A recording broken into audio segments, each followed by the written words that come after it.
Coucou les loulous, aujourd'hui je vais vous expliquer l'addition dans le calcul littéral, la base. Donc, ce ne sera que la première vidéo d'une petite série, étant donné qu'il y a beaucoup de choses à dire sur le calcul littéral. Mais commençons par le début, avec quelques calculs. Donc, notre premier calcul est 2a plus 3a. Comme je sais très bien que vous êtes vite perturbés quand il y a des lettres dans un calcul, nous allons dire que le a va être, par exemple, une pomme. Donc nous allons avoir, plutôt que 2a plus 3a, 2 pommes plus 3 pommes. Il me semble déjà assez évident qu'il y aura des pommes dans notre réponse. Quand on a un panier et qu'on y met 2 pommes puis 3 pommes dans notre panier, il y a des pommes. Et combien y en a-t-il? Eh bien, il y en a 5. Alors, le problème, c'est qu'à la base, on n'avait pas des pommes, on avait des A. Donc, on va maintenant enlever les pommes et remettre nos A. Et c'est comme ça qu'on peut voir que 2A plus 3A, ça fait bien 5A. Alors, dans notre deuxième exemple, ça se complique un petit peu. Nous avons 3A plus 2B.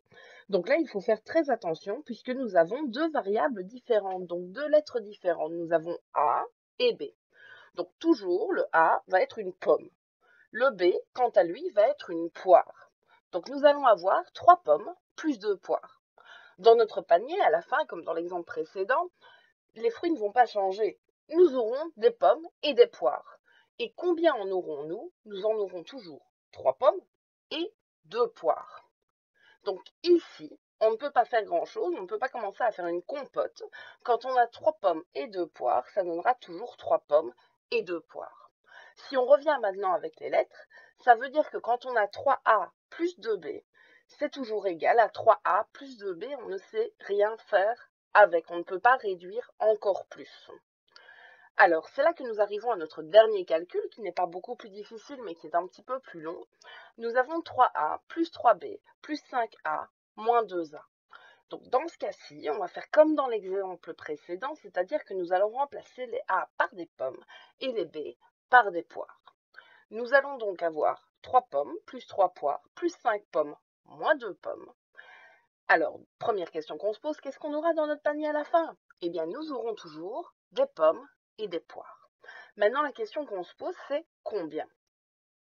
Donc, pour les pommes, nous avions 3 pommes plus 5 pommes moins 2 pommes. C'est-à-dire qu'on avait 3 pommes dans notre panier, on a ajouté 5, et puis on va en retirer 2. Donc 3 plus 5, ça fait 8, moins 2, ça fait 6. Et pour nos poires, il y a 3 poires. Donc pour les poires, il y en aura exactement le même nombre. Donc on aura 6 pommes plus 3 poires.